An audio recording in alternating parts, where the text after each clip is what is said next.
The origin of gods across all civilizations, mythology for sleep. Good evening and welcome. Tonight, we embark on a gentle journey through time, across continents and cultures, to explore the eternal question that has captivated humanity since the dawn of consciousness. Where did the gods come from? This is not a lecture, but rather a quiet meditation on the stories our ancestors whispered beneath starlit skies, the tales they painted on cave walls, and the myths they wove into the very fabric of existence. As you settle into comfort, allow yourself to drift alongside these ancient narratives. There is no need to remember every detail, no test awaiting at the end. Simply let these stories wash over you like gentle waves upon a shore, each one carrying you deeper into that peaceful space between waking and dreaming. In the beginning, the silence before creation. Before the world as we know it existed, there was nothing. Yet somehow, within that nothingness, there was everything. Different civilizations imagined this primordial state in remarkably similar ways, as though some deep memory of the universe's first breath lives within us all. The ancient peoples looked out at the darkness beyond their fires and wondered. They saw chaos in the swirling storms, heard it in the roaring rivers, felt it in the unpredictable turns of life and death. And from this wondering, from this need to understand, they created stories of how order arose from disorder, how light emerged from darkness, how the gods themselves were born. Picture, if you will, an endless expanse of water. Not the familiar seas we know, but primordial waters that existed before existence itself. The Babylonians called these waters Tiamat and Apsu. The Egyptians knew them as Nun, the dark, formless ocean from which all things emerged. The Norse envisioned Ginnungagap, a yawning void where ice met fire. The Maya saw only darkness and the quiet sea, waiting for the first words of creation to be spoken.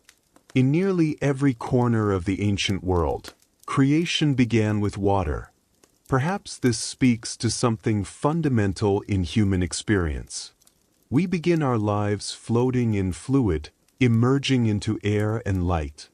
Our ancestors watched rivers bring life to dry lands, saw rain transform barren earth into abundance. Water was mystery and sustenance, destruction and renewal. It made sense, then, that the gods and the world itself should emerge from such primordial depths. But the gods did not simply appear fully formed. Their births were as complex and varied as the cultures that imagined them. Some gods created themselves from nothing, willing themselves into being through sheer force of divine will. Others emerged slowly, like the first islands rising from a receding flood. Still others were born from violence, from cosmic battles between order and chaos that shook the foundations of the emerging universe. The first stirrings, gods born from nature. Before temples rose toward the heavens, before sacred texts were written, before organized religion took shape, early humans looked around them and saw divinity everywhere. The gods were not distant beings dwelling in some far-off realm. They were here, in the sun that warmed their skin, in the earth that fed them, in the storms that both terrified and renewed. The sun was among the first gods. How could it not be? Each morning it returned from wherever it had gone, banishing darkness and cold. It moved across the sky with perfect regularity, marking the passage of time, making life itself possible. Yet it also burned and scorched, reminding mortals of its terrible power. The Egyptians saw it as Ra, sailing his golden bark across the celestial waters. The Greeks knew it as Helios, driving his chariot of fire. For countless others, the sun was the supreme deity, the eye of heaven itself, watching over all creation. And when the sun departed, the moon took its place, softer but no less mysterious. Why did it change shape? Where did it go when it disappeared entirely? The moon became a deity of cycles and secrets, of tides and time, often associated with the feminine, with birth and renewal, with the hidden aspects of existence that could only be seen in darkness. The earth beneath their feet was clearly divine. It gave forth plants and trees, provided clay for shelter and stone for tools, opened up to swallow the dead, and sometimes brought forth new springs of water. Earth was often imagined as a great mother, her body the very substance of the world. The Greeks called her Gaia. The Egyptians knew her as Geb, though in their unique cosmology, the earth god was male, lying beneath the arched body of the sky goddess Nut. Rivers, mountains, forests, storms, every aspect of the natural world hummed with divine presence. Thunder was not merely sound but the voice of gods in conflict or celebration. Lightning was their weapon, fire their tool of transformation. Earthquakes were the stirring of great beings deep below. Volcanoes were portals to realms of fire and destruction, places where the earth itself bled and raged. These early gods were neither wholly good nor wholly evil. They simply were, as nature is, capable of both nurturing and destroying, sometimes gentle, sometimes terrible, always beyond human control. They demanded respect, offerings, proper observance. They could be pleased or angered, persuaded or provoked. They were powerful and capricious, reflecting the world as early humans experienced it, a world of wonder and danger, beauty and brutality. Mesopotamia, the waters of chaos and the rise of order. Let us travel now to ancient Mesopotamia, to the land between two rivers, where some of humanity's earliest civilizations arose. Here, in the Fertile Crescent, the Babylonians and Sumerians developed one of the most influential creation myths in human history, a story preserved on clay tablets that survived thousands of years buried beneath desert sands. This myth is called the Enuma Elish, which means simply, when on high, the opening words of the epic. It begins, as so many creation myths do, with water. But these were not peaceful waters. There was Apsu, the fresh water rising from beneath the earth, and Tiamat, the salt water of the seas. These two primordial beings mingled their waters together in the void before creation, and from their union, the first gods were born. These young gods were restless and noisy, disturbing the peace of their ancient parents. Apsu, annoyed by their commotion, plotted to destroy them so he might return to tranquil silence. But the wise god learned of this plan and moved first, casting spells that put Apsu into an eternal sleep and establishing his dwelling upon the still waters. Tiamat, grieving and enraged by her consort's death, transformed into a terrible dragon of chaos. She created an army of monsters, serpents, and demons to avenge Apsu and destroy the younger gods who had brought such turmoil into existence. At their head stood Kingu, whom she elevated and to whom she gave the tablets of destiny, which determined the fate of all things. The young gods trembled before Tiamat's wrath. None dared face her until Marduk, son of it, stepped forward. But Marduk demanded a price for his courage. If he defeated Tiamat, he must be made supreme over all the gods, and his word must be law. The desperate gods agreed, and so began the great battle. Marduk armed himself with winds and storms, with lightning and a net. When Tiamat opened her great jaws to devour him, he drove the winds into her mouth, filling her belly until she could not close it. Then he shot an arrow into her heart, killing the primordial mother of chaos. He captured her forces, took the tablets of destiny from Kingu, and claimed his place as king of the gods. But Marduk did not stop there. From Tiamat's massive corpse, he created the world. He split her body in two, using one half to form the dome of the sky, establishing locks and guards so that her waters could not escape. From the other half, he shaped the earth. From her eyes flowed the Tigris and Euphrates rivers. From her tears came springs and tributaries. Her bones became mountains, her tail the Milky Way stretched across the heavens. This myth reveals something profound about how the ancient Mesopotamians understood their world. Creation was not a peaceful, orderly process but emerged from violence and conflict. The world itself was fashioned from the body of chaos, meaning that chaos remained present, always threatening to break through the carefully maintained order. The gods had to work constantly to keep the cosmos functioning, and humans had a role to play in that divine labor. For the gods created humans too in this myth. From the blood of Kingu, the defeated rebel god, Marduk and If fashioned humanity. We were made to serve the gods, to take on the burden of maintaining their temples and providing offerings, freeing the deities to rest and enjoy their divine existence. It was not a flattering origin, perhaps, but it gave humans purpose and dignity. We were partners, however humble, in the grand cosmic project of keeping chaos at bay. Egypt, the self-created god and the emerging world. Now let us sail north and east, following the Nile, that great river that was Egypt's lifeblood, to another of the ancient world's magnificent civilizations. Here, too, creation began with water, but the story unfolded differently, reflecting Egypt's unique landscape and culture. The Egyptians called the primordial waters Nun, a dark, endless expanse without light or form or substance, yet pregnant with potential. From Nun arose the first land, a mound emerging from the receding waters, just as the Egyptians watched their rich black soil appear each year when the Nile's floods subsided, bringing life to the desert. Upon this primordial mound stood Adam, whose name means the complete one. Adam was the first god, and remarkably, he created himself.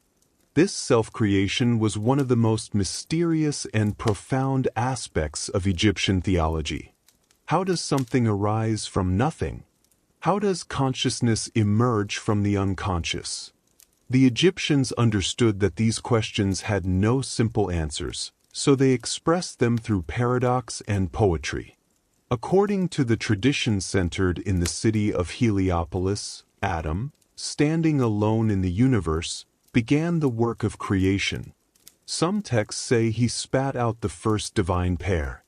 Others, more frankly, describe an act of masturbation, with Adam's hand serving as the feminine principle necessary for creation. From this solitary creative act came Shu, the god of air and dry atmosphere, and Tefnut, goddess of moisture. Shu and Tefnut then united to produce Geb, the earth god, and Nut, goddess of the sky. Here Egyptian cosmology differed from many other traditions. The earth was masculine and the sky feminine. Artists depicted Nut as a woman arching over Geb's recumbent form, her body spangled with stars, her fingers and toes touching the horizons. Each evening she swallowed the sun, carrying it through her body during the night before giving birth to it again at dawn. Geb and Nut produced the gods most central to Egyptian religion and daily life: Osiris, lord of the dead and rebirth; Isis, the great mother and magician; Set, god of chaos and the desert; and Nephthys, guardian of the dead. Together with Adam, Shu, Tefnut, Geb, and Nut, these 9 deities formed the Ennead of Heliopolis, the divine family that encompassed all creation. But Egypt was not a unified culture in its early history, and different cities developed different creation myths, each centered on their own patron deity. In Memphis, the creator god was Ptah, the divine craftsman. The Memphite theology, preserved on a stone that survived from ancient times, presented a remarkably abstract and intellectual vision of creation. According to this tradition, Ta created through thought and speech. He conceived of all things in his heart, the seat of thought and consciousness, and then spoke them into existence. The world was formed by divine language, by the naming of things. This is creation not through physical effort or sexual generation, but through pure intellect and will. Ta thought of Adam, spoke his name, and thus Adam came into being along with all the other gods. In this version, Ta transcended all other deities, being the source from which they flowed. The sun god Ra, who would become perhaps the most important deity in Egyptian religion, embodied both the life-giving and the cyclical nature of existence. Each day, Ra sailed across the sky in his solar bark, bringing light and warmth to the world. Each night, he descended into the underworld, the Duat, where he faced terrible dangers, most notably the serpent Apophis, who sought to swallow the sun and return the world to darkness. Ra's nightly battle with Apophis represented the eternal struggle between order and chaos, light and darkness, life and death. The sun's reappearance each morning was never guaranteed in Egyptian thought. It required constant vigilance, proper rituals, magical protection. The dead pharaoh joined Ra in his bark, helping defend against Apophis. The living maintained the temples and performed the rites. Everyone had a role in ensuring the sun would rise again. This reveals something beautiful and profound about Egyptian cosmology. Creation was not a single event in the distant past, but an ongoing process, a daily renewal. The world had to be recreated each morning. Order had to be continuously maintained against the ever-present forces of chaos. And humans, through their rituals and their moral conduct, through maintaining Ma'at, the principle of truth, justice, and cosmic order, were essential participants in keeping creation alive. Greece and Rome, the Titans, the Olympians, and divine families.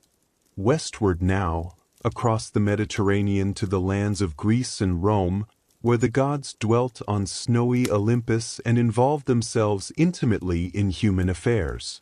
Here mythology reached perhaps its most literary and elaborate expression, preserved in poems and plays that have never ceased to captivate the human imagination. Greek creation began, like so many others, with chaos, though the Greeks understood this word differently than we might.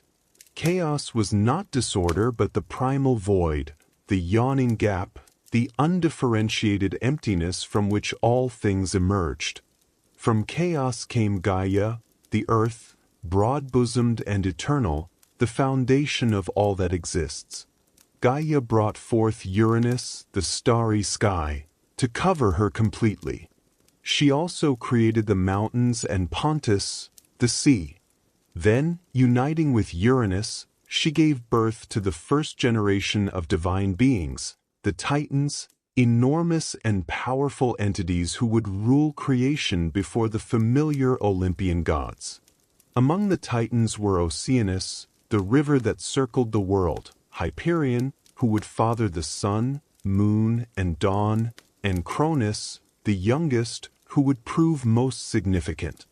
There were also the Cyclopes, with their single enormous eyes, master craftsmen who forged thunderbolts and other divine weapons. And the Centimanes, hundred-handed giants of terrible strength.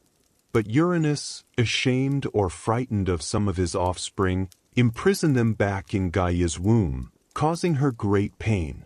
In her suffering, Gaia fashioned a great sickle from adamant and called upon her children to punish their father. Only Cronus had the courage. He took the sickle and hid, and when Uranus came to lie with Gaia, Cronus struck, castrating his father and hurling the severed genitals into the sea. From the blood that fell upon Gaia sprang the Furies, spirits of vengeance, the giants, and the mealy nymphs of the ash trees. From the foam where Uranus's genitals fell into the sea arose Aphrodite, goddess of love and beauty, born from an act of violence, forever linking love with pain and conflict. Cronus took power and married his sister Rhea.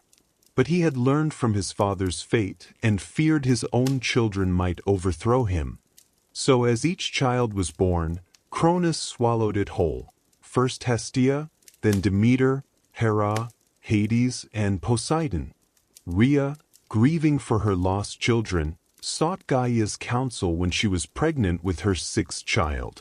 Following Gaia's advice, Rhea gave birth to Zeus in secret on the island of Crete, hiding him in a cave where nymphs raised him, and the Curetes clashed their shields to mask his infant cries. To Cronus, she gave a stone wrapped in swaddling clothes, which he swallowed without noticing the deception.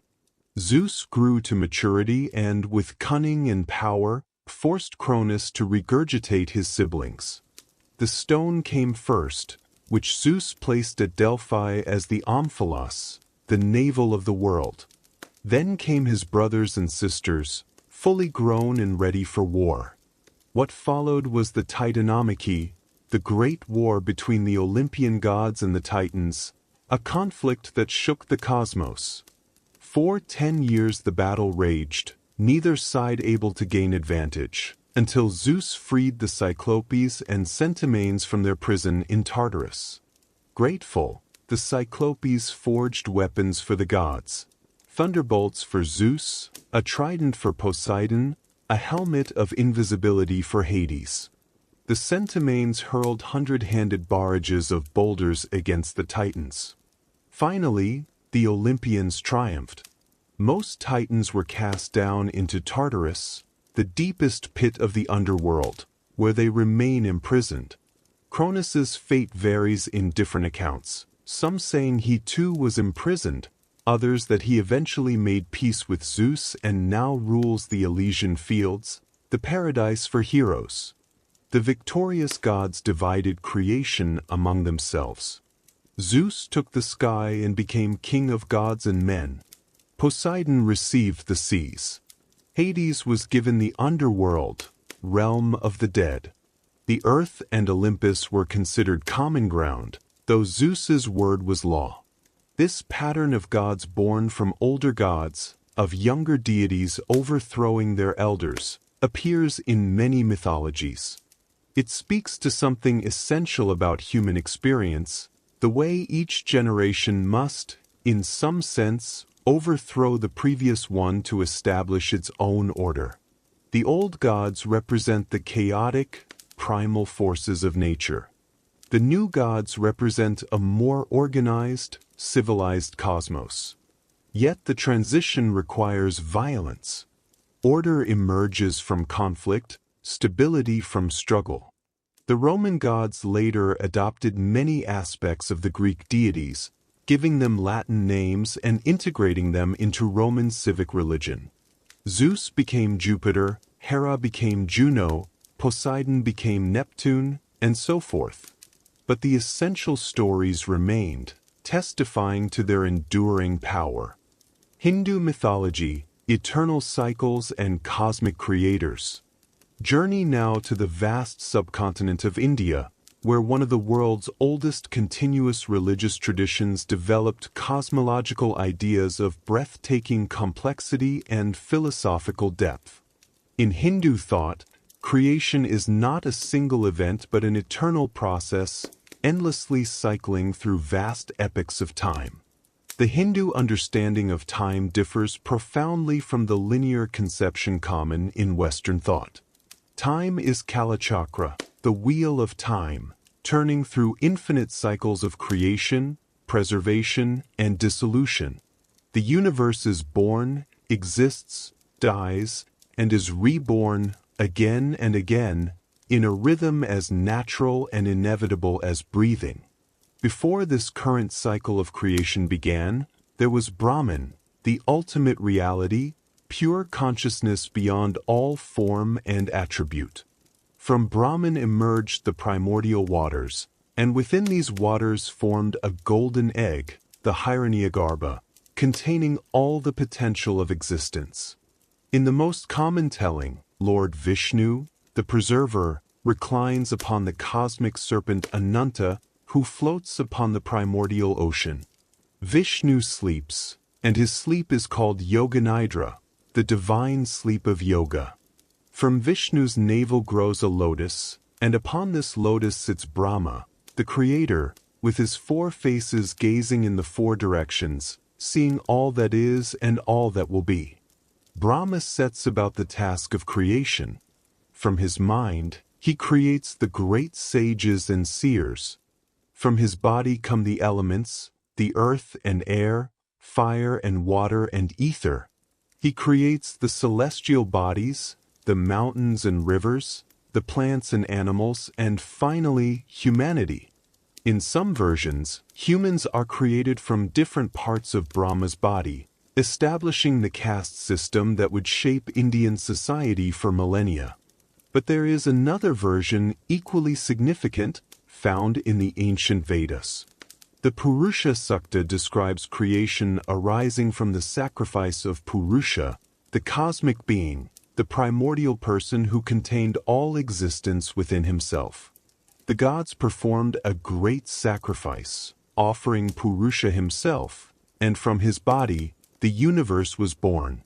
From Purusha's mind came the moon. From his eyes, the sun. His breath became the wind, his navel the atmosphere. From his head arose the sky, from his feet the earth. The gods Indra and Agni came from his mouth.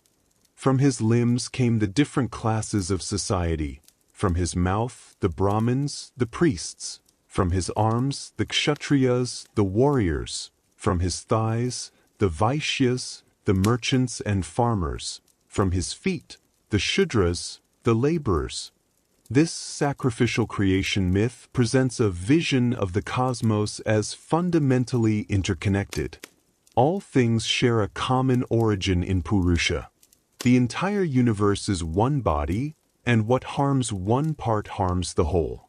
It is a deeply ecological and ethical vision, suggesting that divinity permeates everything. Central to Hindu cosmology is the Trimurti, the triple form of divinity: Brahma the creator, Vishnu the preserver, and Shiva the destroyer. These are not separate gods but three aspects of the one ultimate reality, Brahman. Brahma creates the universe at the beginning of each cycle.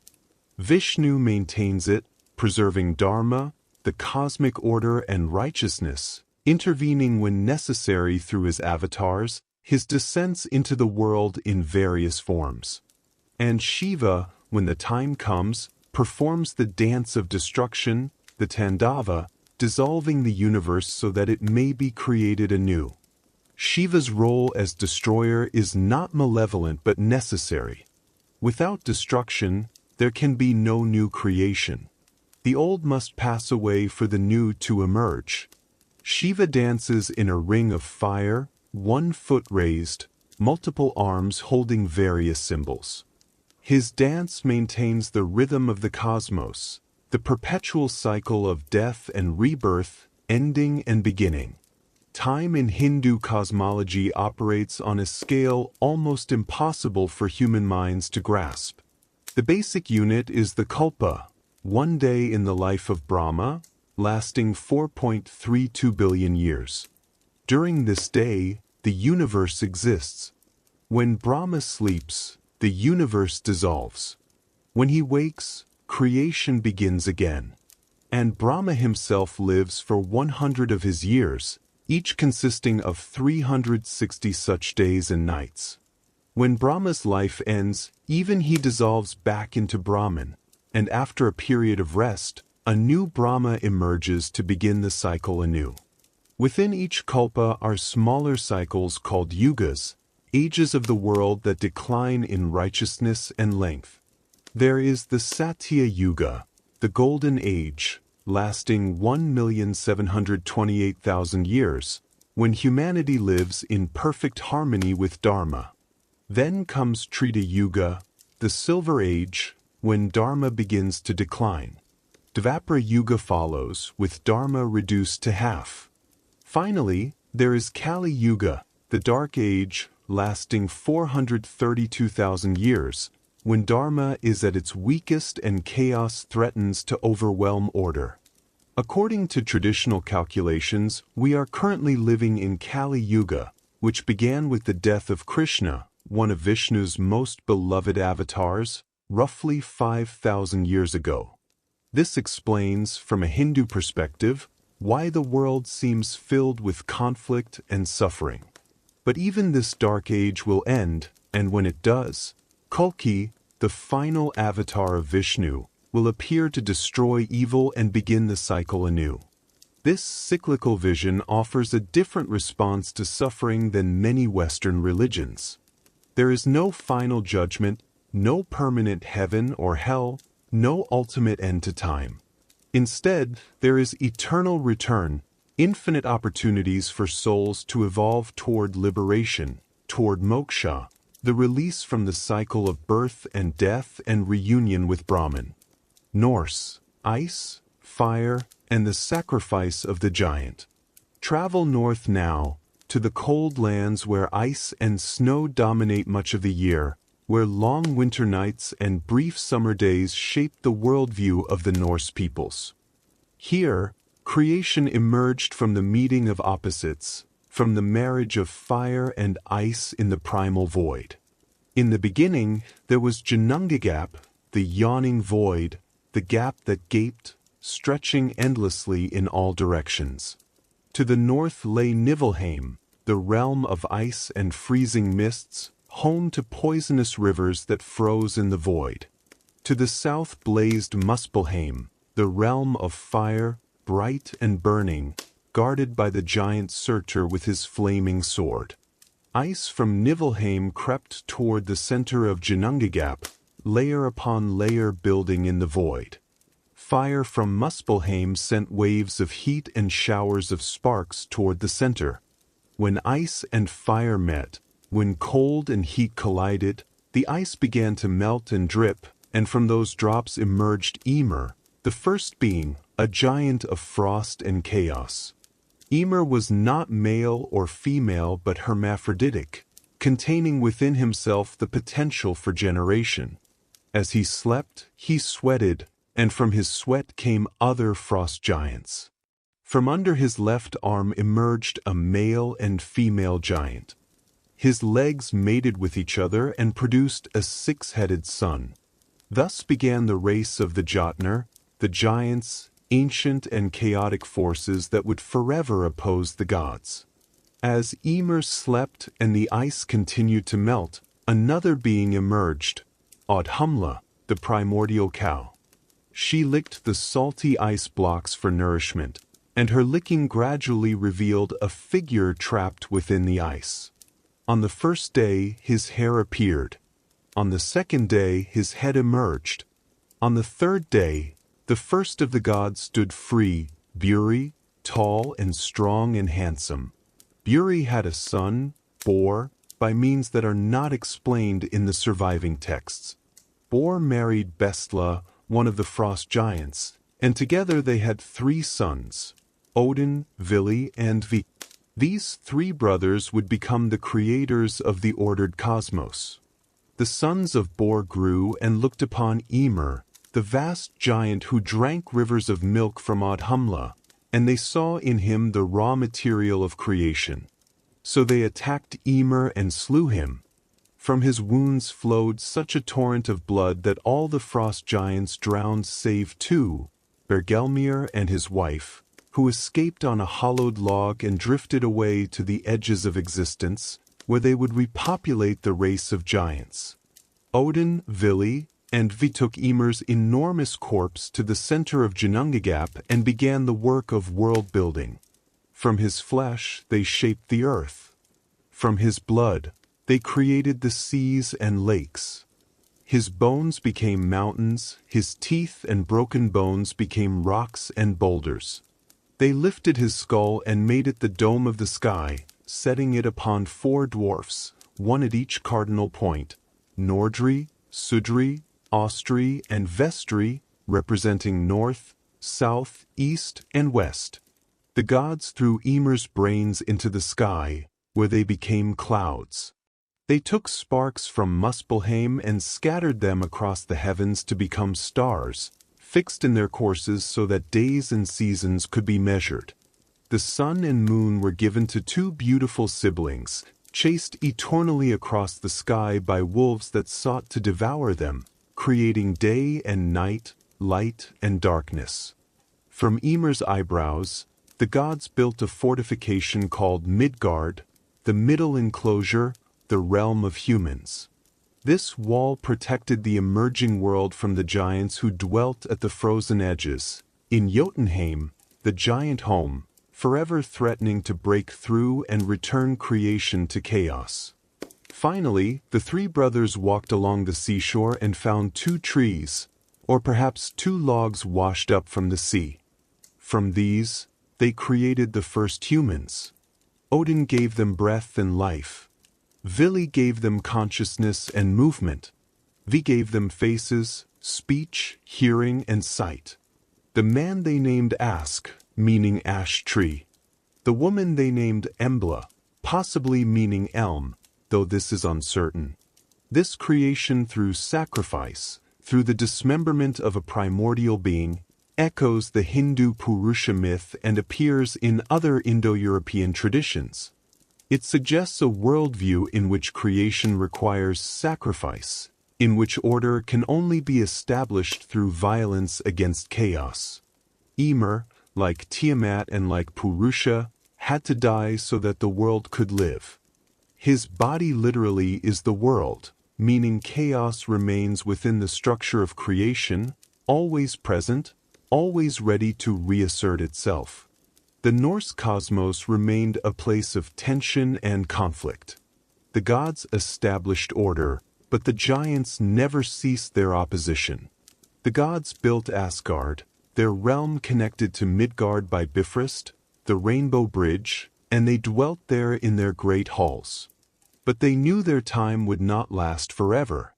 They knew that one day Ragnarok would come, the twilight of the gods, when the forces of chaos would break free, the giants would march to war, the world would burn, and the gods themselves would fall in final battle. Yet even in this doom-laden vision, there was hope. After Ragnarok, after the fire and flood, after everything had been destroyed, the world would emerge again from the waters, green and fertile. Some gods would survive, hidden away in Hodmimir's forest. Two humans, Lif and Lifthraser, would shelter in the world tree Yggdrasil and repopulate the earth. Creation would begin anew. The cycle would continue. Mesoamerica, the 5 suns and humans made of maize.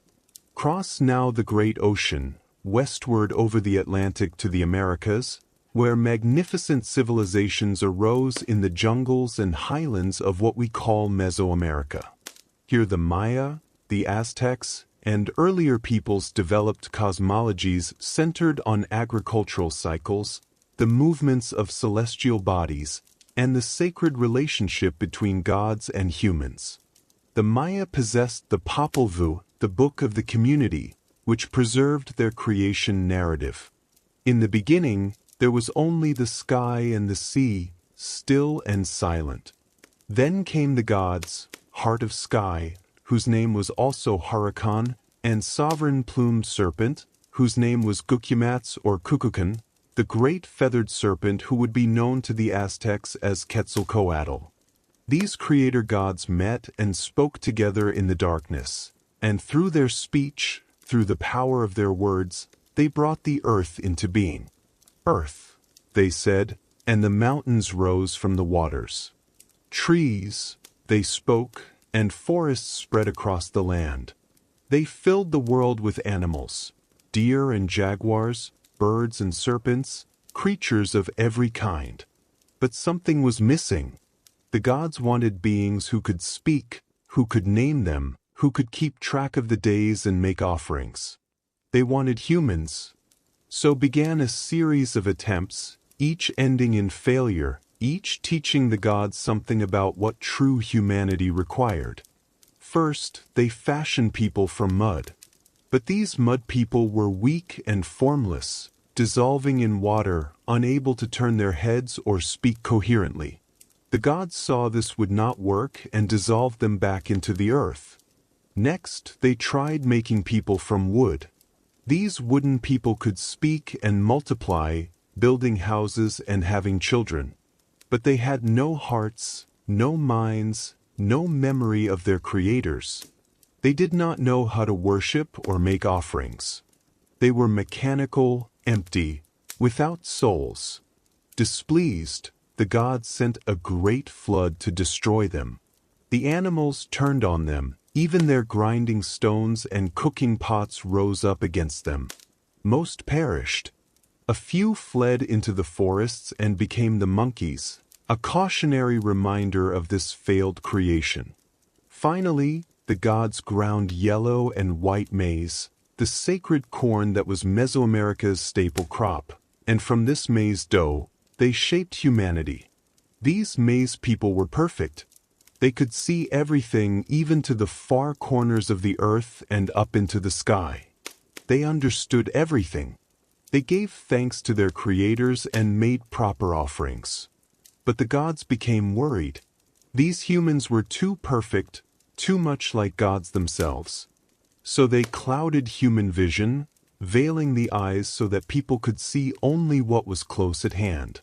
They made humans mortal and limited, dependent on the gods and on maize, that sacred plant that required human cultivation just as humans required its nourishment. Thus was established the reciprocal relationship between gods and humans, each needing the other. The Aztecs, who would later dominate much of Mesoamerica, preserved a different but related creation myth, the legend of the 5 suns. They believed that the world had been created and destroyed 4 times before the present age, with each creation ruled by a different sun god and ending in cataclysm. The first sun was ruled by Tezcatlipoca, whose name means smoking mirror, the god of night, sorcery, and conflict. In this age, giants walked the earth, and they ate only acorns. But Quetzalcoatl, the feathered serpent, enemy and twin of Tezcatlipoca, struck him down. In rage, Tezcatlipoca sent jaguars to devour all the giants, ending the first world. The second sun was ruled by Quetzalcoatl himself. In this age, humans ate wild seeds. But Tezcatlipoca returned and struck down Quetzalcoatl, then sent powerful winds that blew away the entire world. The humans of this age clung to trees and became monkeys. The third sun was ruled by Tlaloc, the ancient rain god. During this age, people ate water plants.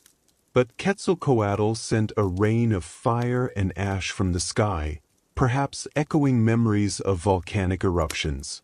The world burned, and people transformed into birds to escape the flames. The fourth sun was presided over by Tlaloc's wife, Calcayatlicu, goddess of water.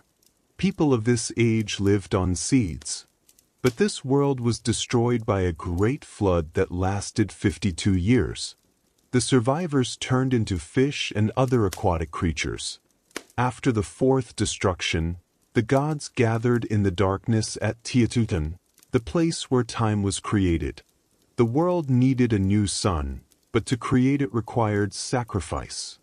One of the gods would have to throw himself into a great bonfire to become the sun. 2 gods volunteered, Texistecatl, wealthy and arrogant, covered in jewels and fine garments, and Nanoitzin, humble and poor, covered in sores and dressed in paper. A great fire was built and burned for 4 days. When the time came, Texistecatl approached the flames but was afraid and drew back. 4 times he tried and 4 times his courage failed. Then Nanoitzin, the lowly god, closed his eyes and leaped into the fire without hesitation. His body burned and crackled, and he rose into the sky as the 5th sun, the sun of our current age. Shamed, Texistocatl then jumped into the embers and rose as a second sun. But two suns would make the world too bright, too hot. So one of the gods threw a rabbit at Texistocatl's face, dimming his brightness, and he became the moon. If you look at the full moon, the Aztecs said, you can still see the shape of that rabbit on its surface. But even though Nanahuatzin had become the sun, he did not move. He hung motionless in the sky, and without his movement, there would be no time, no seasons, no life. The gods realized what was required. The sun needed blood to move. So all the gods sacrificed themselves, offering their blood and their lives. Only then did the sun begin its journey across the sky, and time began. This myth established the central theological principle of Aztec civilization. The sun required constant nourishment through blood sacrifice to continue its daily journey. Without such offerings, the sun would stop, time would cease, and the fifth sun would end as all previous suns had ended, in catastrophe and death. Humans had a cosmic duty to feed the sun with the most precious substance, human blood.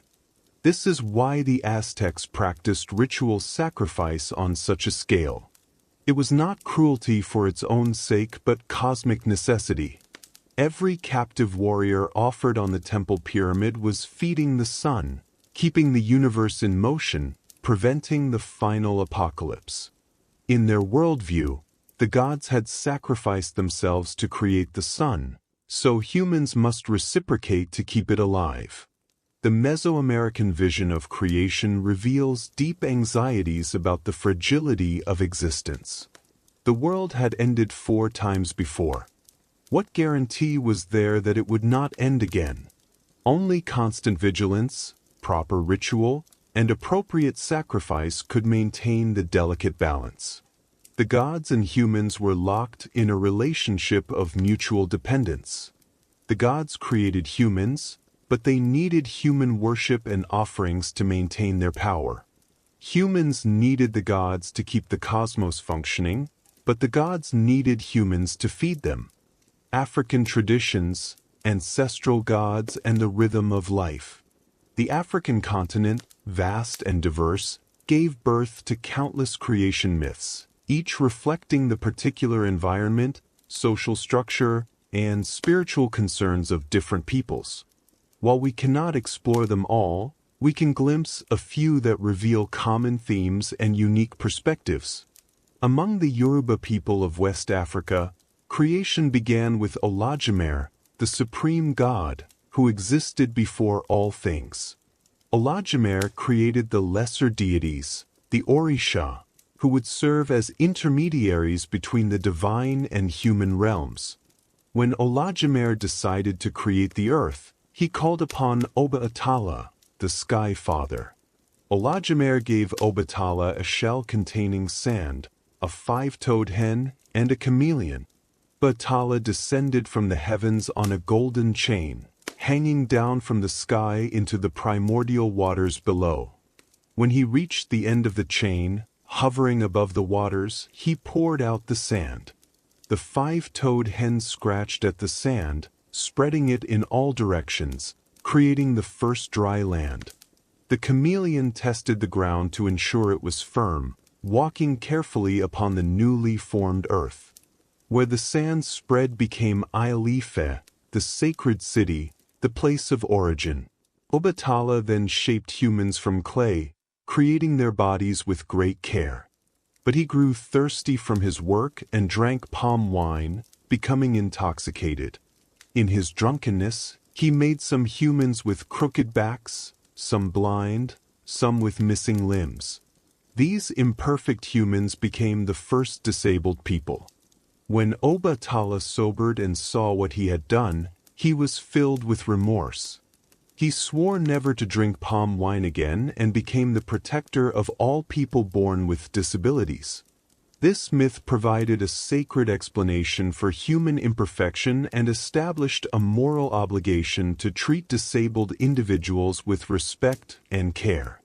Meanwhile, Oduduwa, in some versions Obatala's rival or companion, also descended to complete the work of creation. There is tension in the Yoruba myths about who truly founded Ile-Ife, reflecting perhaps historical conflicts between different lineages or city-states. But both Obatala and Oduduwa are honored as crucial to creation. Olodumare then sent the breath of life, Emi, into the clay figures, and they became living, breathing humans. But these humans still lacked consciousness and will.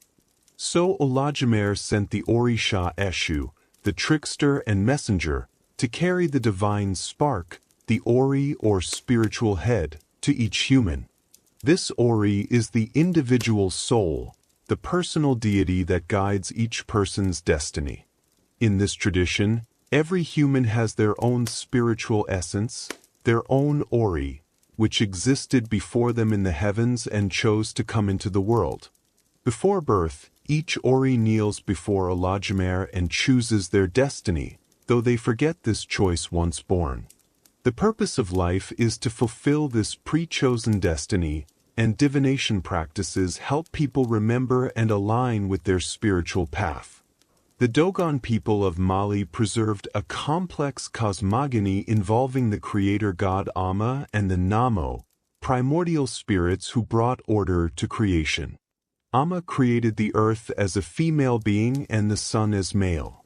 He united with the earth, but their first offspring, a jackal, was born of chaos and disruption, representing the forces that threaten cosmic order. Amma then created the Namo, twin spirits who were both male and female, who became the ancestors of humanity. The Namo brought water, speech, and knowledge to the world. They taught humans agriculture, weaving, and the proper ways to organize society. In Dogon thought, twins are sacred, representing the perfect balance and duality necessary for creation. What's remarkable about Dogon cosmology is its apparent astronomical sophistication. For centuries, the Dogon have possessed detailed knowledge about Sirius, the brightest star in the night sky, including the existence of Sirius B, a white dwarf companion star invisible to the naked eye and not confirmed by Western astronomy until the 20th century. How they acquired this knowledge remains a subject of debate and wonder. Among the Zulu people of southern Africa, the creator god Unkulunkulu emerged from reeds in a vast marshland. He broke off reeds and from them created the first man and woman, as well as animals and plants. He created the sun and moon, sending the chameleon with a message of immortality to humanity, but the chameleon was too slow. The lizard, carrying a message of death, arrived first. Thus, humans became mortal because the wrong message arrived first, a tragic accident that shaped our fate. What unites many African creation myths is the emphasis on a distant supreme creator who delegates the work of ongoing creation and maintenance to lesser deities, ancestors, and spirits. The supreme god is often too vast and transcendent to be directly approached, so humans relate primarily to intermediary spirits, ancestors, and nature deities who remain active in daily life. Ancestors occupy a crucial place in African spirituality.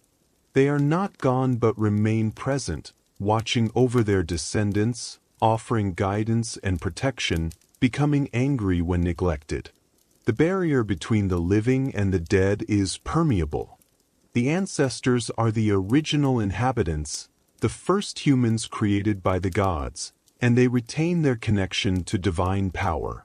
Through ritual, offering, and proper conduct, the living maintain relationship with the ancestors, ensuring the continuity of the community across generations. This emphasis on ancestors reveals a view of time and identity quite different from more individualistic societies. The self is not isolated but is part of a chain extending backward to the original creation and forward to descendants yet unborn. To know who you are, you must know where you came from. To understand your obligations, you must honor those who came before. Chinese mythology, the cosmic egg and Pangu's sacrifice. Across the Asian continent, in the ancient civilization of China, another creation story emerged, sharing some elements with myths we've already encountered while offering its own unique perspectives. In the beginning, according to Chinese tradition, there was only chaos, formless and dark, like a great egg. Within this cosmic egg slept Pangu, the first being, neither fully god nor fully human, but something primordial, containing within himself the potential for all existence. For 18,000 years, Pangu slept within the egg while yin and yang, the fundamental dualities of existence, swirled in chaos around him. Yin, the feminine principle, dark, cool, passive, receptive. Yang, the masculine principle, bright, warm, active, creative. These two forces were not opposites in conflict but complementary aspects of a unified whole, each containing the seed of the other, eternally dancing in balance. Finally, Pangu awakened. Finding himself trapped in darkness, he seized a great axe and struck at the shell of the cosmic egg, shattering it. The lighter, purer elements, the yang, rose up to become the sky and heavens. The heavier, denser elements, the yin, sank down to become the earth. And Pangu stood between them, ensuring they remained separate. But the sky and earth kept trying to merge back into chaos. So Pangu remained standing between them, holding them apart. Each day the sky grew 10 feet higher, and the earth grew 10 feet thicker, and Pangu grew 10 feet taller to maintain the separation. For another 18,000 years, this continued, until the sky was impossibly high and the earth impossibly deep, and Pangu had grown into a cosmic giant. Finally, exhausted by his immense labor, Pangu died. But his death was not an ending. It was a transformation. From his body, the entire manifest world emerged. His breath became the wind and clouds. His voice became thunder. His left eye became the sun, his right eye the moon. His 4 limbs and 5 extremities became the 4 corners of the earth and the 5 sacred mountains. His blood flowed as rivers and streams. His muscles became the soil of the earth's fields. His hair and beard became the stars in the heavens. His skin and body hair became plants and trees. His bones and teeth became minerals and precious stones. His marrow became pearls and jade. His sweat became rain and dew. And from the parasites on his body, stirred by the wind, came humanity. We are born in this version from the very substance of Pangu, sharing in his divine essence but also representing the small, insignificant aspects of the cosmic body. It is both humbling and elevating, suggesting that humans are simultaneously trivial and sacred. This myth of Pangu is relatively late in Chinese religious history, appearing in texts from around the 3rd century CE, though it may preserve older oral traditions. Earlier Chinese cosmology focused less on a creator deity and more on the spontaneous emergence of order from chaos through the interaction of fundamental principles. The concept of the Tao, the Way, predates Pangu and offers a different approach to understanding creation. The Tao is not a god but the underlying principle of existence itself, the pattern and process from which all things emerge and to which all things return. The Tao Te Ching, the foundational text of Taoism, opens with the famous paradox: the Tao that can be told is not the eternal Tao. The name that can be named is not the eternal name. In this view, creation is not an act of will by a personal deity but the natural unfolding of the Tao, like water flowing downhill or plants growing toward light. The universe self-organizes according to the principles of yin and yang, the 5 elements, and the patterns observed in nature. To live in harmony with the Tao is to flow with these natural patterns rather than fighting against them. Chinese mythology also features a rich pantheon of deities, but many of these are less creators and more administrators, celestial bureaucrats who manage different aspects of existence. The Jade Emperor, for instance, rules the heavens much as the earthly emperor rules China, overseeing a vast hierarchy of gods and spirits, each with specific jurisdictions and responsibilities. This bureaucratic heaven reflects Chinese social organization and suggests that the cosmos operates not through random divine whims but according to established order and precedent. Even the gods must follow proper procedures and maintain balance. When things go wrong in the world, it is often because some deity has failed in their duty or because a spirit has overstepped their authority. Another crucial figure in Chinese mythology is Nuwa, a goddess often depicted with the head of a human and the body of a serpent. In some traditions, Nuwa creates humanity after Pangu's death has shaped the basic structure of the world. She scoops up yellow clay from the earth and carefully sculpts the first humans, giving them life with her divine breath. But making humans one by one is tedious work. So Nuwa takes a rope, dips it in mud, and swings it around. The mud that flies from the rope becomes more humans. The carefully crafted humans become the nobles, the aristocracy. The humans made from the flying mud become the common people. This myth provided divine sanction for social hierarchy while suggesting that all humans, regardless of status, share a common divine origin. Later, when the pillars holding up the sky are damaged in a battle between gods, threatening to drop the heavens onto the earth, Nuwa melts down stones of 5 different colors and repairs the sky, saving creation from returning to chaos. She is thus both creator and preserver, mother and protector of humanity. Polynesian myths, the separation of earth and sky. We journey now across the vast Pacific Ocean to the scattered islands of Polynesia, where navigators guided their canoes by stars and currents, developing myths that reflected both the ocean's boundless expanse and the intimate relationship between land, sea, and sky. In Maori tradition from New Zealand, creation begins with Ranginui, the Sky Father, and Papatuanuku, the Earth Mother, locked in a tight embrace. Between them, trapped in darkness, are their children, the gods. For countless ages, the gods exist in this crushing darkness, longing for light and space.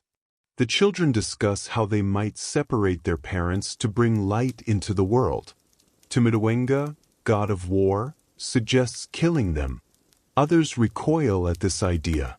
Finally, Tain, god of forests and birds, proposes they push their parents apart.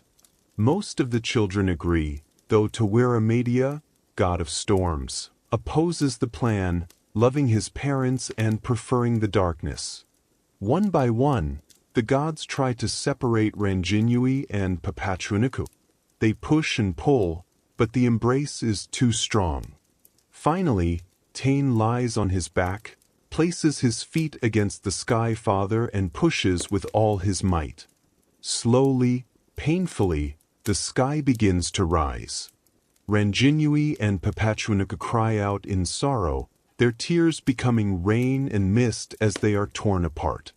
But Tain does not relent. He pushes and pushes until the sky is far above, and light floods into the space between earth and sky. In that light, the children see each other for the first time. They see the beauty of Papatuanuku, covered in greenery.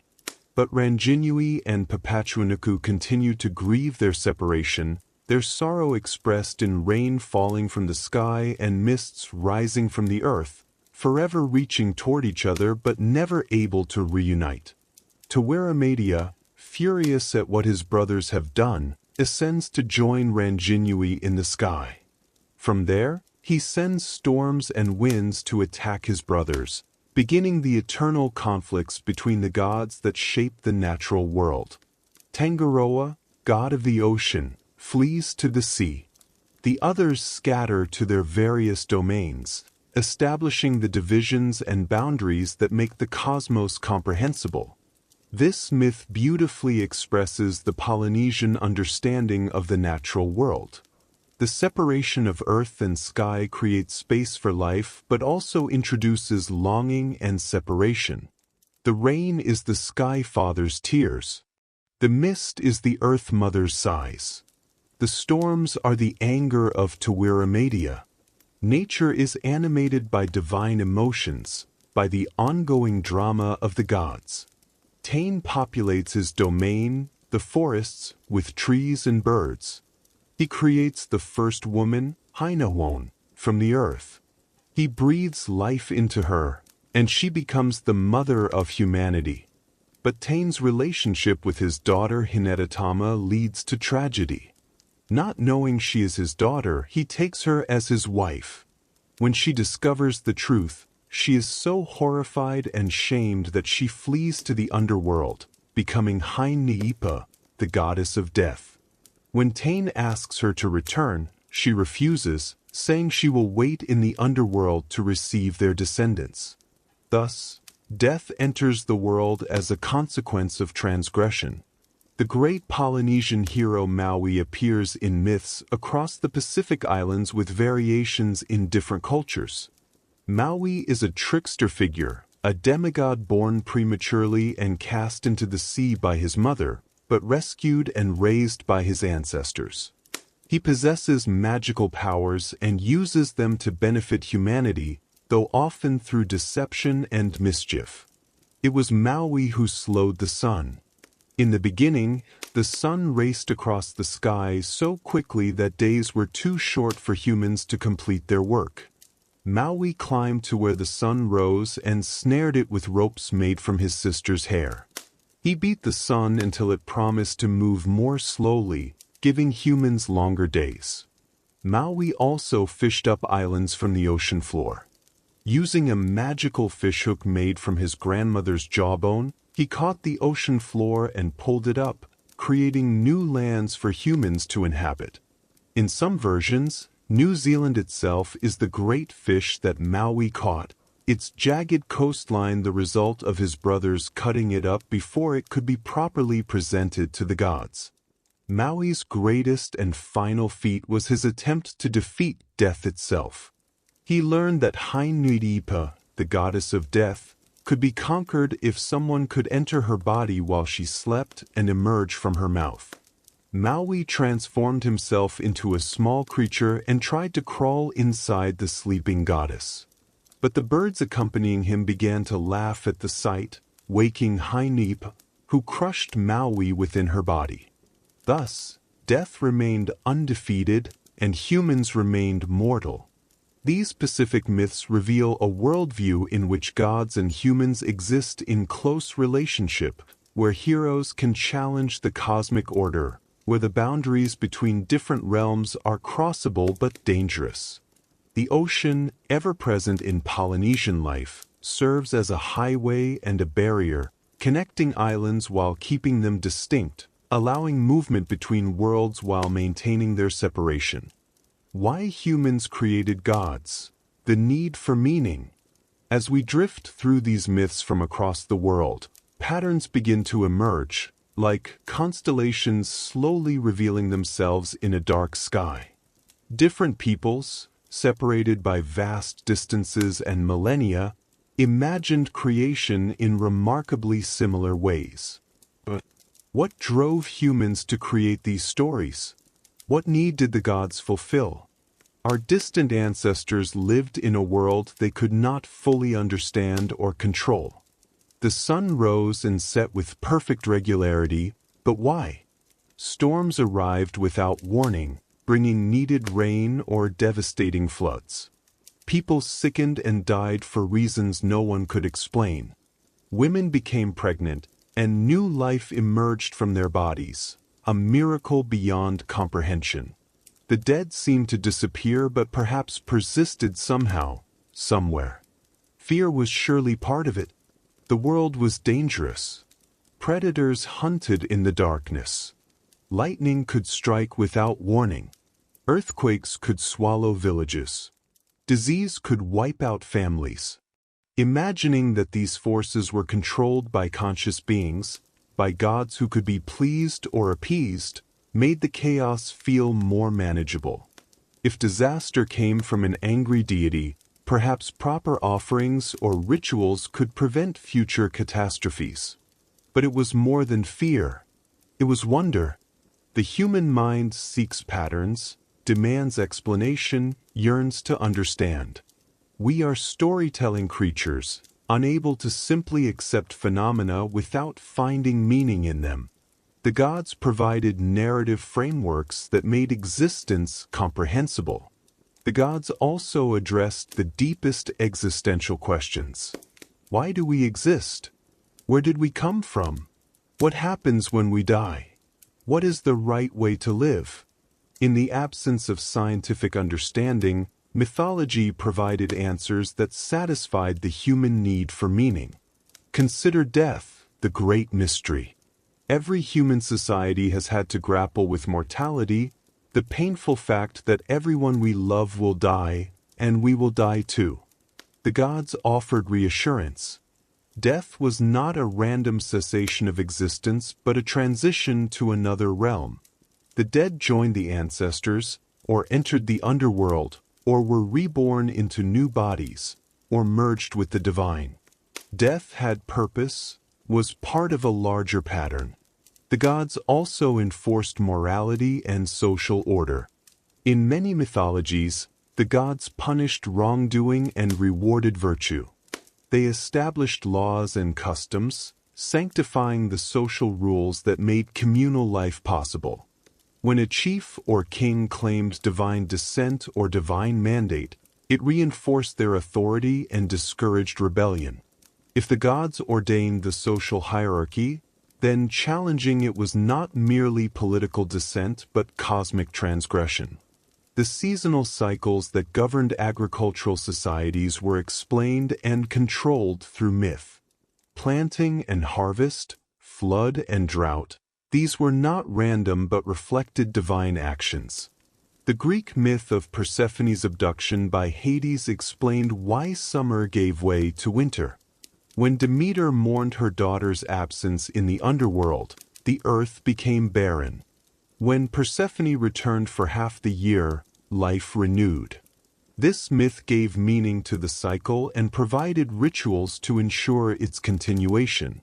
The gods were also projections of human psychology. They embodied our emotions, desires, and fears writ large. A war god represented human aggression and the violence necessary for survival and conquest. A love goddess embodied desire and fertility.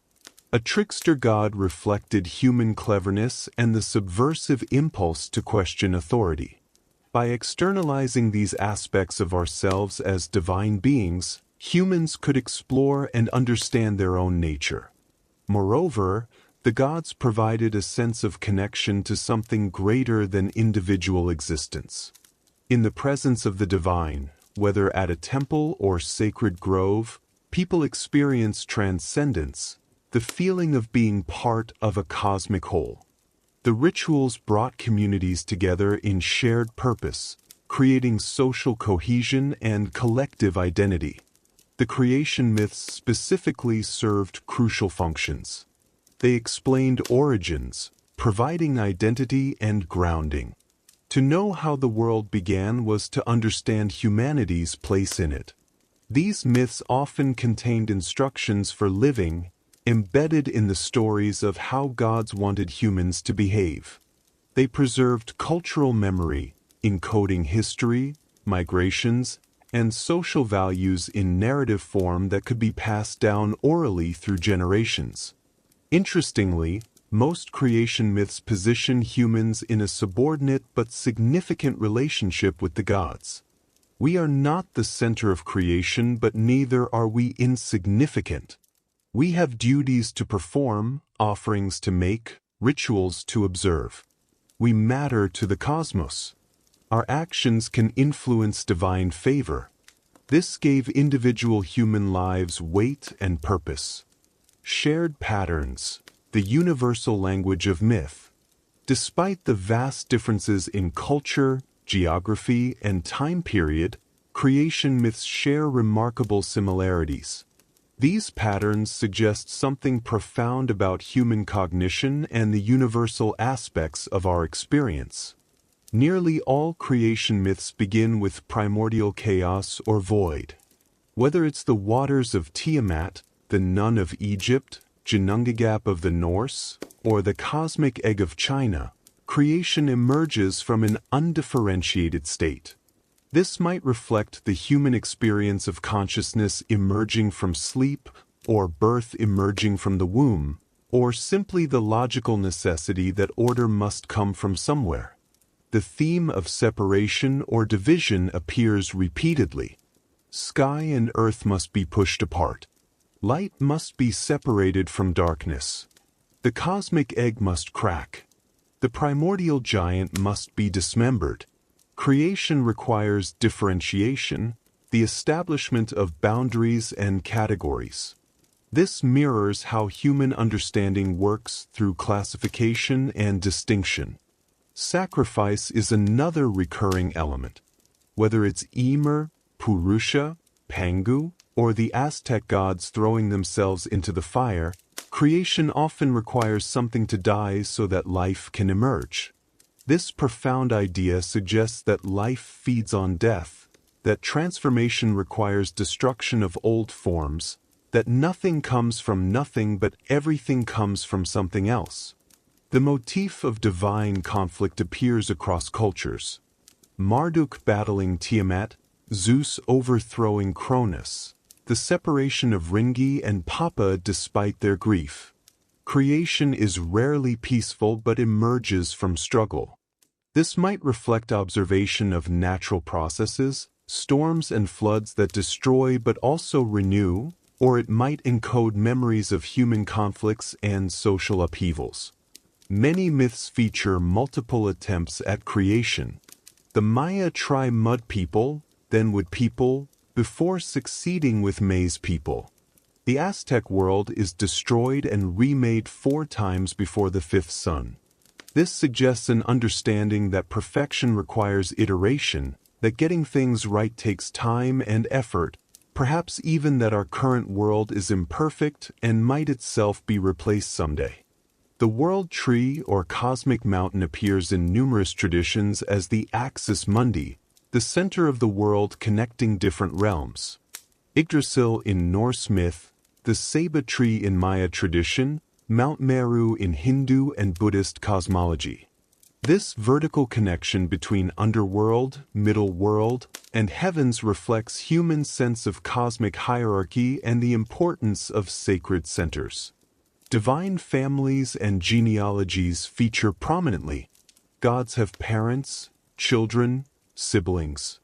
They form dynasties, alliances, rivalries.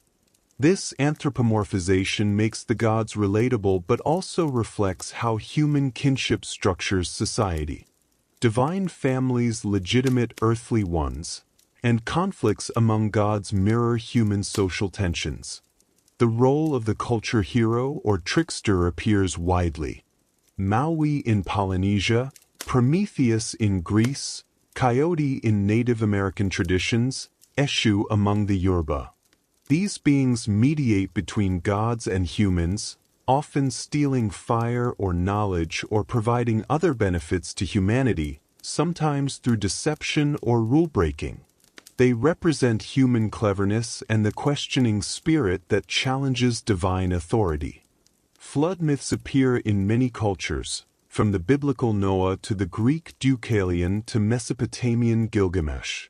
These might preserve memories of actual catastrophic floods, or reflect the universal human fear of water's destructive power, or symbolize periodic cosmic renewal through destruction and rebirth. The concept of ages or cycles appears in many traditions. The Greek ages of gold, silver, bronze, and iron represent declining quality. The Hindu yugas follow a similar pattern. The Aztec 5 suns. The Norse expect Ragnarok. These myths acknowledge that things change, often for the worse, but also suggest possibility of renewal, of new cycles beginning. What's perhaps most remarkable is that these patterns emerged independently in societies with no contact with each other. The Maya never met the ancient Egyptians. The Norse never spoke with the Hindus. Yet their myths share fundamental structures and themes. This suggests that mythology arises from deep features of human cognition, from universal aspects of human experience, from the fundamental questions that consciousness itself generates. Carl Jung called these shared patterns archetypes, proposing they existed in a collective unconscious shared by all humanity. Whether or not we accept this specific theory, the evidence suggests that all humans, regardless of culture, ask similar questions and create similar narrative frameworks to answer them. We are myth-making creatures, unable to experience the world without interpreting it through story. The evolution of divine understanding. As civilizations grew more complex, so did their gods. Early animistic beliefs in spirits inhabiting natural objects gave way to organized pantheons of specialized deities. These in turn were sometimes synthesized into fewer, more abstract divine principles, occasionally leading toward monotheism or philosophical concepts of ultimate reality. The gods of hunter-gatherer societies were often animal spirits or forces closely tied to survival. The spirit of the deer, the master of animals who must be asked permission before the hunt, the salmon who sacrifices itself to feed humans. These early beliefs recognized kinship between humans and animals, seeing other creatures as persons with their own consciousness and agency. With the agricultural revolution came new gods. Fertility deities became central, controlling rain and sun, seed time and harvest. The earth became a mother goddess. Bulls represented virility and power. Grain deities died and were reborn, their myths reflecting the agricultural cycle.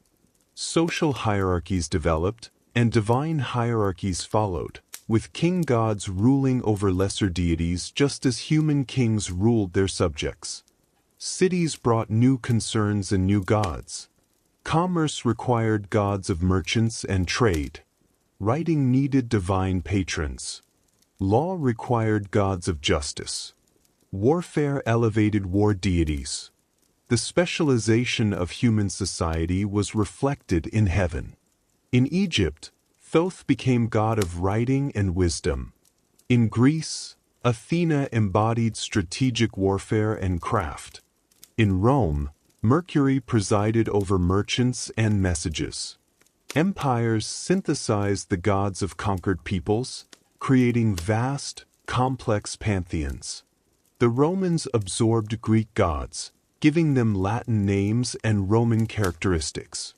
When Rome expanded, they identified foreign deities with their own, seeing Jupiter in the Germanic Thor, Venus in the Phoenician Astarte. This syncretism allowed diverse peoples to coexist under one empire while maintaining their religious traditions. Some civilizations moved toward abstraction. In India, the many gods of Vedic religion were increasingly understood as aspects or manifestations of Brahman, ultimate reality beyond all form. In China, the Tao transcended personhood to become an impersonal principle underlying existence. Greek philosophers like Plato and Aristotle conceptualized the divine as abstract principles, the form of the good or the unmoved mover, quite different from Zeus hurling thunderbolts. Monotheism emerged independently in several places, most consequentially with Judaism's insistence on a single, universal God who created everything and tolerated no rivals. This monotheistic impulse spread through Christianity and Islam, coming to dominate much of the world. The many gods were reinterpreted as false idols, demons, or at best, saints and angels subordinate to the one true God. Yet even within monotheism, traces of older patterns remained. Christian saints took over functions of local deities. Islamic Sufis developed concepts of divine emanations. Jewish Kabbalah elaborated complex systems of divine attributes. The human need for multiple, approachable divine figures persisted even when theology insisted on one God. In modernity, as science provided natural rather than supernatural explanations for phenomena, the gods retreated from the physical world. They no longer lived on mountaintops or drove the sun across the sky. But they did not disappear entirely. They relocated to the moral and spiritual realms, becoming less concerned with explaining weather and more focused on meaning, purpose, ethics, the transcendent aspects of existence that science cannot address. Today, for many, the old gods persist as metaphors, as psychological archetypes, as poetry. We may not believe Zeus literally throws lightning bolts, but we understand what the Greeks meant about the awesome, terrible power of storms. We may not think Ra sails a boat through the sky, but we feel the truth in seeing the sun as divine, the giver of life, worthy of reverence. The gods have proven remarkably durable, adapting to new understanding while maintaining their essential functions, providing meaning, inspiring awe, connecting humans to something greater than themselves, offering frameworks for understanding existence and guidance for living. The gods as mirrors of humanity. One of the most fascinating aspects of studying gods across civilizations is how clearly they reflect the societies that created them. The divine realm serves as a mirror, showing us what humans valued, feared, desired, and struggled with.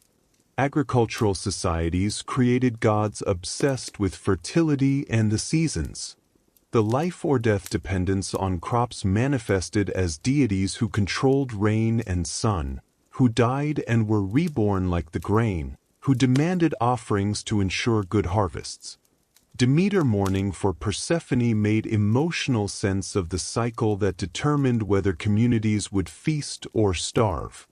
Warrior cultures elevated war gods. Ares for the Greeks, Mars for the Romans, Odin for the Norse, Huitzilopochtli for the Aztecs. These gods sanctified violence, transformed the brutal necessities of survival and conquest into sacred duty. They promised glory to warriors and welcomed the fallen into divine halls.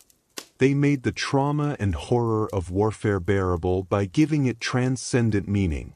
Societies that valued wisdom and knowledge created gods of writing, magic, and learning. Thoth in Egypt, Odin who sacrificed an eye for wisdom, Sarasvati in India, Quetzalcoatl as the bringer of civilization. These deities reflected human reverence for knowledge and the power it confers, while often associating learning with sacrifice or suffering, acknowledging that understanding comes at a cost. Gender roles in society were reflected and reinforced by divine gender. Mother goddesses dominated when women's reproductive power was central to social identity. As patriarchal structures developed, male gods gained prominence, relegating goddesses to subordinate roles. Yet even in strongly patriarchal societies, female deities often retained immense power, suggesting the persistence of older religious patterns and women's actual social influence.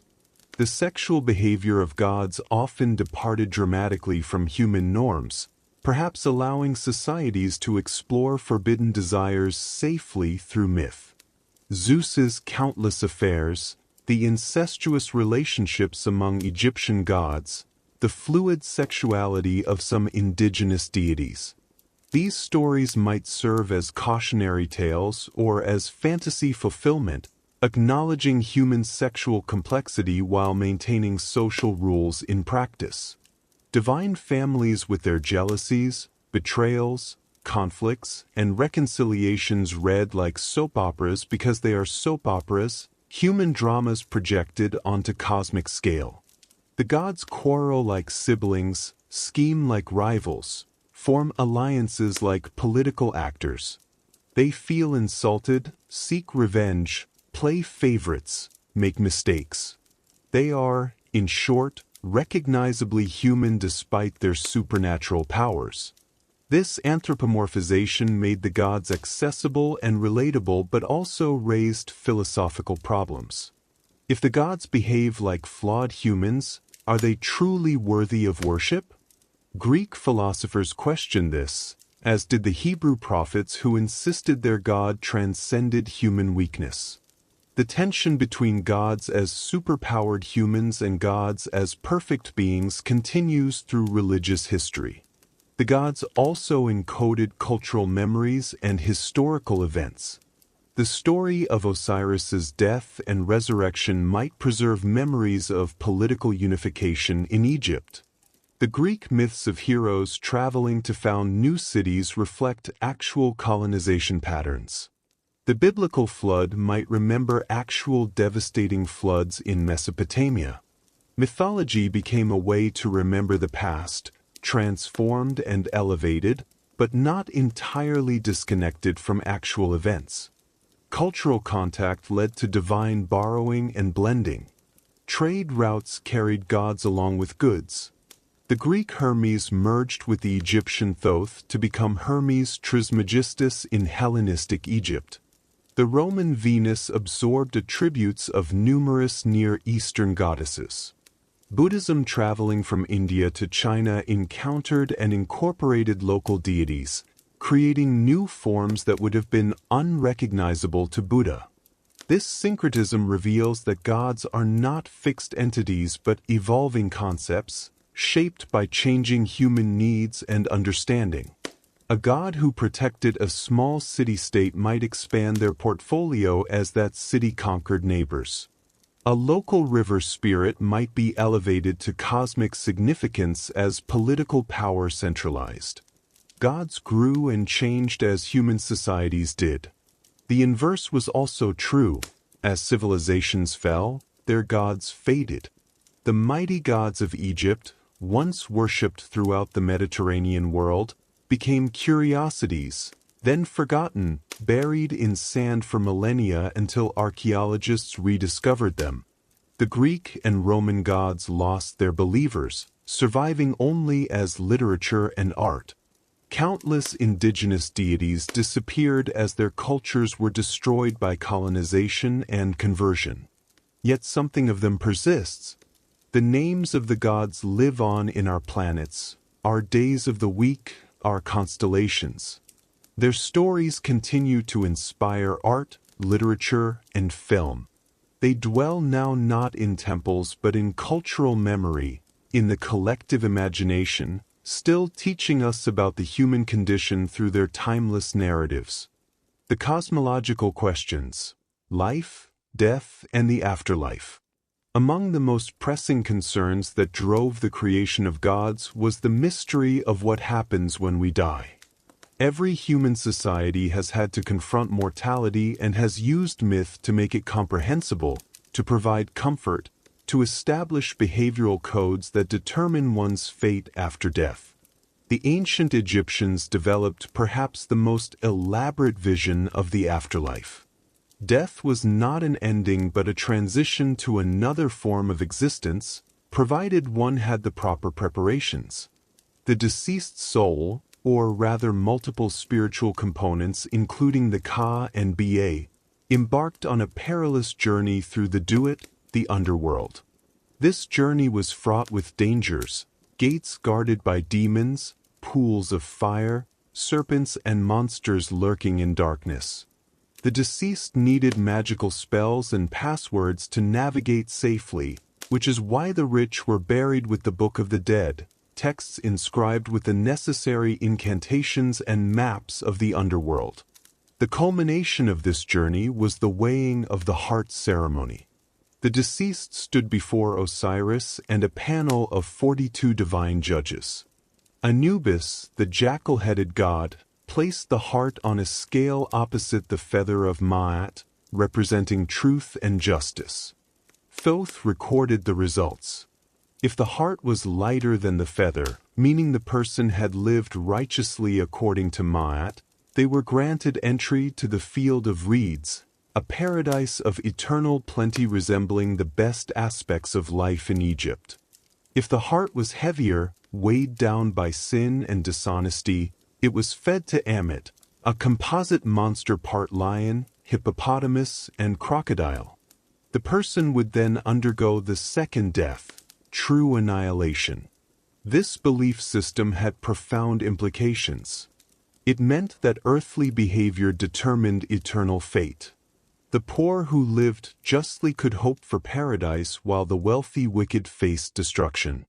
It provided moral incentive beyond mere social pressure. It also explains why Egyptians invested so heavily in tombs, mummification, and funerary goods. These were not vanity but necessary preparations for the most important journey anyone would ever take. The Greek vision of the afterlife was generally less appealing. Most souls went to Hades, a gray, cheerless place of shadows where the dead existed in diminished form, neither suffering nor enjoying, simply persisting without vitality. Better to be a living slave than a dead king, says Achilles in the Odyssey, speaking from the underworld. Only a few heroes reached Elysium or the Isles of the Blessed, paradises reserved for the favored of the gods. The truly wicked went to Tartarus for eternal punishment. Tantalus stood forever in a pool that receded when he tried to drink, beneath fruit trees whose branches rose when he reached for them. Sisyphus endlessly pushed a boulder up a hill, only to have it roll down again. Ixion was bound to a wheel of fire, spinning forever. These famous punishments established the principle that certain crimes warranted eternal torment, particularly those involving betrayal of divine hospitality or direct offenses against the gods. But for most ordinary Greeks, death meant a sad twilight existence, which made life all the more precious. One should enjoy the brief light of the sun while one could, the poet suggested, for the darkness that followed was long. The Norse afterlife was more varied. Warriors who died in battle might be chosen by Odin's Valkyries to go to Valhalla, the hall of the slain. There they would feast and fight each day, dying in glorious combat each evening, then rising the next morning to do it all again. They were training for Ragnarok, the final battle when they would fight beside the gods against the forces of chaos. Those who died of old age or disease went to Hell, a realm presided over by the goddess of the same name, daughter of Loki. Hell was not necessarily a place of punishment but was cold and gloomy, contrasting with the glory of Valhalla. Still other afterlives existed. Those who died at sea might go to the goddess Ran, while others joined the goddess Freyja in her hall Folkvanger. What's interesting about the Norse afterlife is its connection to one's manner of death rather than moral conduct. It wasn't about being good or evil but about dying gloriously or not. This reflected a culture that valued bravery and martial prowess above all, where reputation and fame, the memory one left behind, mattered more than abstract moral virtue. In Hinduism and Buddhism, the afterlife takes the form of reincarnation. Death is not an ending but a transition to another life. The soul, the Atman, is eternal and moves through countless lifetimes, inhabiting different bodies depending on karma, the accumulated consequences of one's actions. Good karma, generated by righteous living, charity, devotion, and following one's dharma or duty, leads to rebirth in better circumstances, perhaps as a wealthy human or even a god. Bad karma leads to rebirth in worse conditions, as a poor human, an animal, or even in one of the many hells where suffering purges the worst sins. But even heaven and hell are temporary in this system. The gods themselves are subject to rebirth. Everything in the cosmos cycles through birth, death, and rebirth except for the very structure of that cycle itself. The ultimate goal is not heaven but moksha or nirvana, liberation from the cycle entirely, the extinguishing of individual identity and merger with the universal consciousness of Brahman or the void of nirvana. This belief in reincarnation and karma provided explanations for suffering and inequality. Why was someone born disabled or into poverty? Because of bad karma from previous lives. Why did someone prosper despite seeming wickedness? Perhaps they accumulated good karma previously but were now exhausting it. The system provided cosmic justice across multiple lifetimes, even if any single life seemed unjust. The Aztec afterlife was determined not by moral conduct but by how one died. Those who died in battle or were sacrificed went to the paradise of the sun god, where they accompanied the sun on its journey for 4 years before being reborn as hummingbirds or butterflies. Women who died in childbirth, considered warriors who died in the battle of bringing life, enjoyed the same honored status. Those who drowned or were struck by lightning went to Tlalocan, the paradise of the rain god Tlaloc, an eternal spring where food was abundant and there was no suffering. Most others went to Mictlan, the underworld, undertaking a 4-year journey through 9 levels of trials before reaching the deepest level where they would finally rest. Notably, sacrificial victims received the highest reward, going directly to the sun's paradise. This belief sanctified human sacrifice, making it not murder but the greatest gift one could give another person, guaranteed entry to paradise. From within this worldview, sacrifice was an act of profound generosity and religious duty. These diverse afterlife beliefs share some common functions. They extended human existence beyond death, alleviating existential dread. They provided justice, ensuring that earthly inequalities would be addressed, that the wicked would be punished and the righteous rewarded. They established behavioral codes, giving people moral incentives beyond mere social pressure. They also provided comfort to the bereaved, assuring them that the dead persisted somehow, somewhere, that death was not absolute annihilation. The elaborate funerary practices across all cultures, the offerings to the dead, the memorials and tombs, all testify to human refusal to accept death as final ending. The calendar, time, and cosmic order. Many civilizations understood the gods not just as creators and judges but as maintainers of cosmic order, particularly the regular cycles that governed existence. The calendar itself was a divine gift, and tracking time accurately was a religious duty. The Maya were obsessed with time. Their priests were also astronomers and mathematicians, developing one of the most accurate calendars in the pre-modern world. They tracked multiple interlocking cycles. The Hab, a solar calendar of 365 days. The Tzolk'in, a sacred calendar of 260 days. And the long count, which measured time from a creation date calculated as August 11th, 3114 BC in our calendar. These cycles created a complex web of time, with each day having multiple identities depending on where it fell in each calendar. Certain day combinations were auspicious, others dangerous. The calendar determined when to plant and harvest, when to make war or seek peace, when to perform particular rituals. To lose track of the calendar was to lose one's place in the cosmic order. The long count particularly reveals the Maya sense of vast time. They envision time in cycles called baktons, each lasting approximately 394 years. 13 baktons formed a great cycle, totaling about 5,125 years. The completion of one great cycle and the beginning of another in December 2012 sparked modern apocalyptic fears, though the Maya themselves saw it as a renewal, not an ending. The elaborate Maya calendar reflects a worldview in which time itself was divine, in which the movements of celestial bodies were the visible manifestations of gods in action. Venus was particularly important, its heliacal rising and setting carefully tracked, its appearances associated with warfare. The Maya could predict eclipses with remarkable accuracy, understanding the Saros cycle centuries before European astronomers. The Egyptian calendar was similarly linked to religion.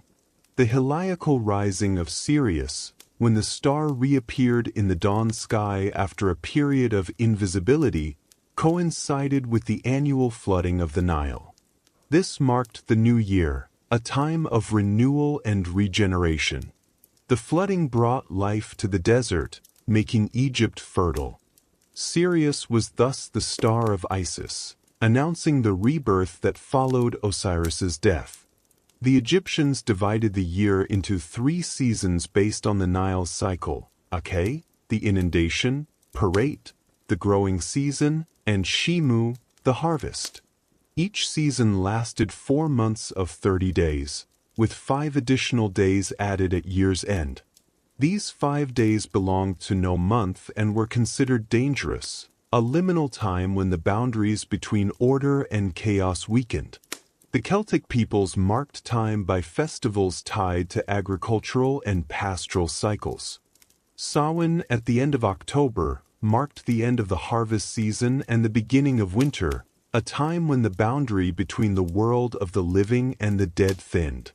Imbolc in early February celebrated the first stirring of spring and the lambing season.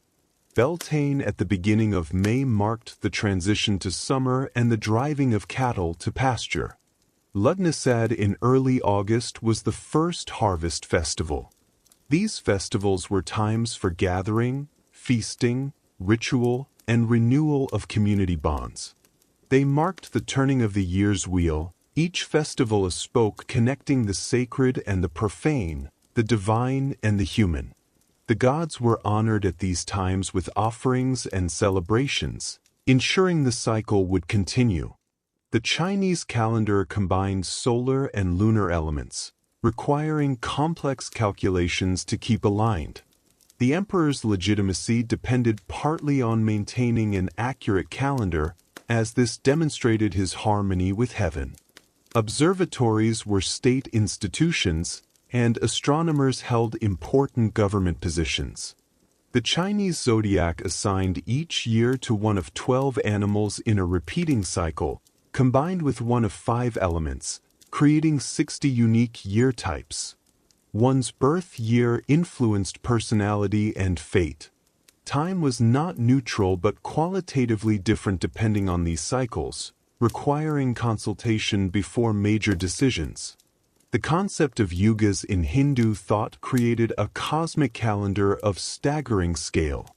The current Kali Yuga began about 5,000 years ago and will last another 427,000 years. The decline through the 4 yugas, from the Golden Age to the Dark Age, reflected cosmic entropy, dharma weakening with each cycle. But after the Kali Yuga ends, the cycle begins anew with another Satya Yuga.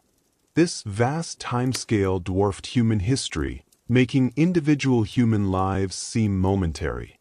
Yet it also provided hope. No matter how bad the current age seemed, renewal was guaranteed. The cycle would turn. The gods would return. Creation would be refreshed. These calendar systems did more than track time. They sacralized time, making it a medium of divine action rather than a neutral background.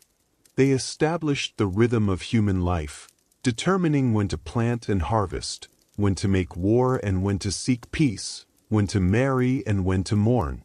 They connected the mundane and the sacred, ensuring that every day was situated within a cosmic context. The decline of the old gods and modern echoes. As we move through history, we see the old gods gradually losing their grip on human belief. The process was neither quick nor uniform, varying greatly across regions and cultures, but certain patterns emerge. The rise of philosophy in ancient Greece marked the beginning of rational critique of traditional religion.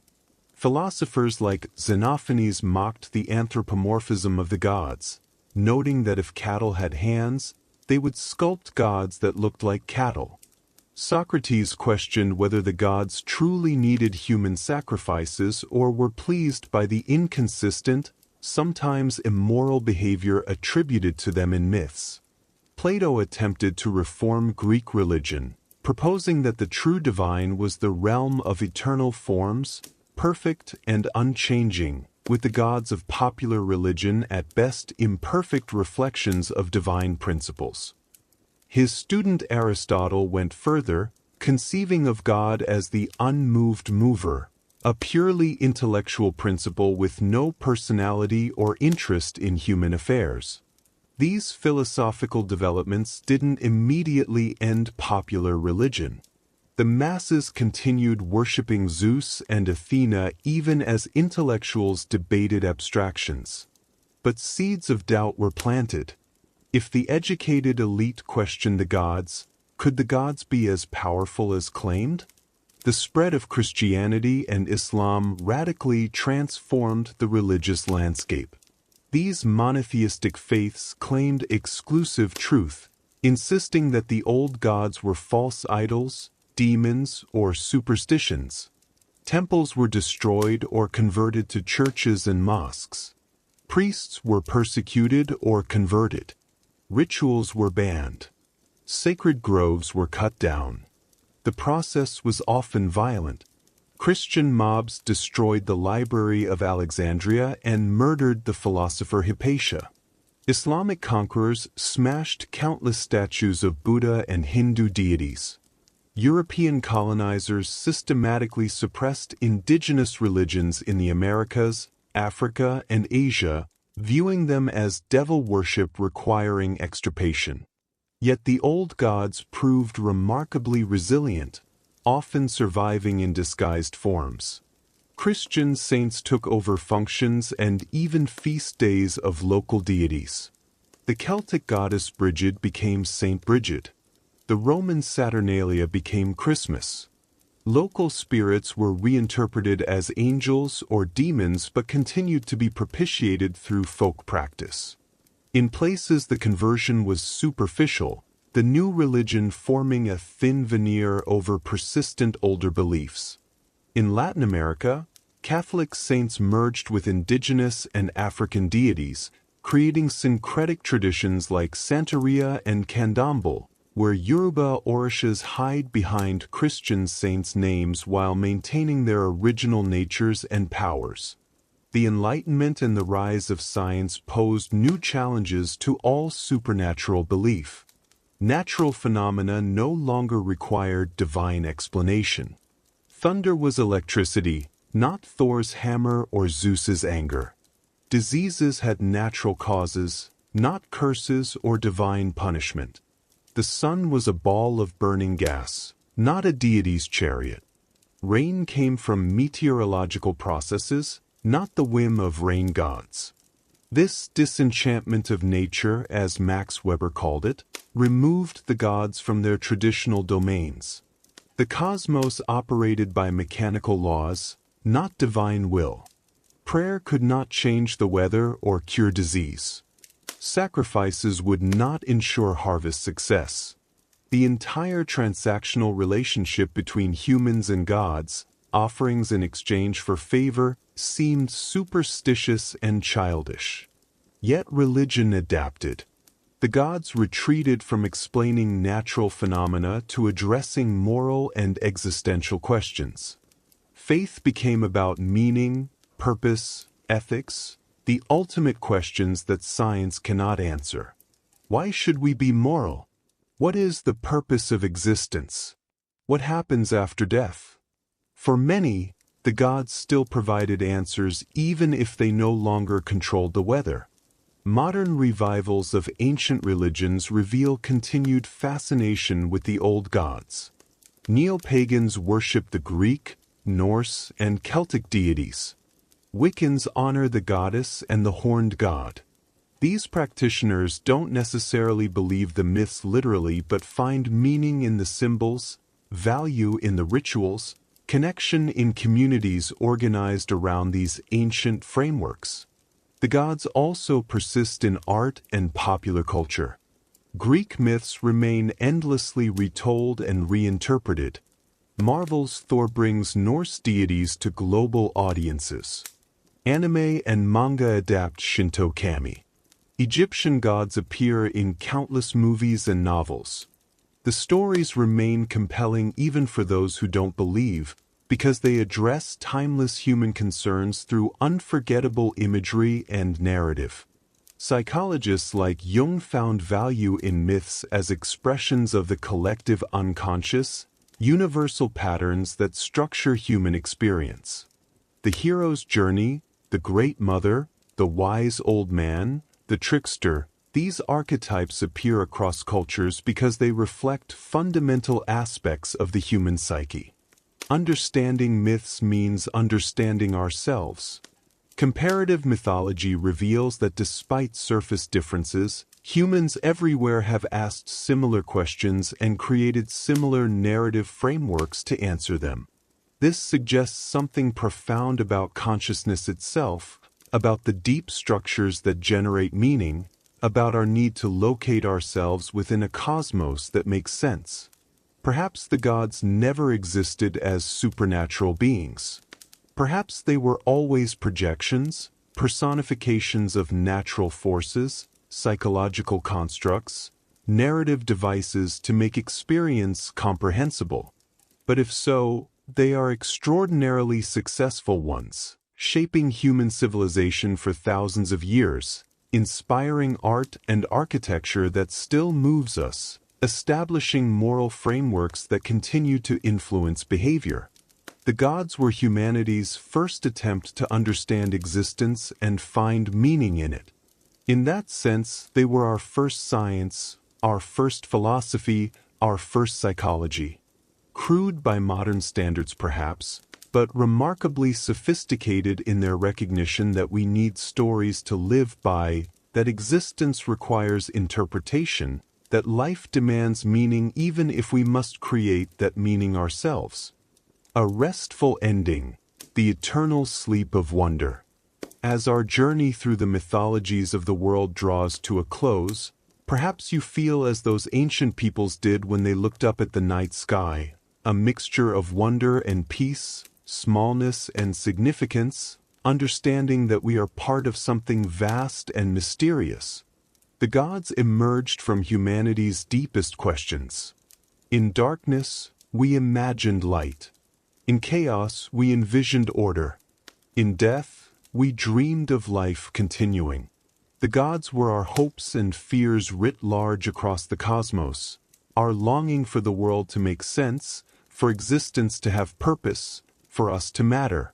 Every culture created gods in its own image, reflecting its values, its environment, its social structure. Yet remarkably, these independent creations shared fundamental patterns, suggesting that beneath our diversity lies a common human nature, a shared way of experiencing and interpreting the world. The gods taught us to see divinity in nature, to recognize that the sun giving life, the earth providing sustenance, the rain enabling growth, these are miraculous whether or not supernatural beings control them. The sense of sacred wonder the gods inspired need not disappear with literal belief. We can still feel awe watching the sunrise, gratitude for harvest, reverence for the processes that sustain existence. The gods gave structure to time, making each day part of a larger cycle, connecting the mundane to the eternal. They sanctified the transitions, birth and death, planting and harvest, youth and age. They reminded us that we are not isolated individuals but parts of communities extending backward to ancestors and forward to descendants yet unborn. The gods provided stories that contained wisdom about how to live. Be humble before forces greater than yourself. Show hospitality to strangers. Honor your parents and ancestors. Face death with courage. Keep your word. Protect the weak. These ethical teachings embedded in myth-shaped civilizations and continue to resonate. The gods gave comfort in suffering, promising that pain had purpose, that death was not the end, that justice would ultimately prevail even if delayed. They transformed the randomness and cruelty of existence into a meaningful narrative where everything had its place and purpose. Whether we believe in them or not, the gods represent something essential about human consciousness. We are meaning-making creatures. We cannot experience the world raw and uninterpreted. We need stories, frameworks, narratives that organize experience and give it significance. The gods were our ancestors' way of doing this, and their myths remain powerful because the needs they addressed are eternal. As you drift toward sleep, perhaps you can imagine those ancient peoples gathered around fires under infinite stars, telling stories of how the world began, of gods and heroes, of creation and destruction and renewal. They were seeking the same things we seek: understanding, meaning, connection, comfort in the face of the unknown. The gods may have faded from temples and sacrificial altars, but they dwell still in the collective imagination, in the stories we continue to tell, in the archetypes that structure our dreams. They remind us that for thousands of years, humans have looked at existence with wonder, have refused to accept chaos as final, have insisted on finding or creating meaning. In that refusal lies something deeply human and perhaps even divine: our capacity to transform raw experience into story, to find patterns in randomness, to project meaning onto the cosmos whether or not the cosmos cooperates. We are, each of us, myth-makers, creating narratives that make our lives comprehensible, that connect us to something greater than our individual selves. So let the ancient stories wash over you like waves, each myth a whisper from the past, each god a dream of meaning. Let Adam creating himself from nothing remind you that consciousness itself is miraculous.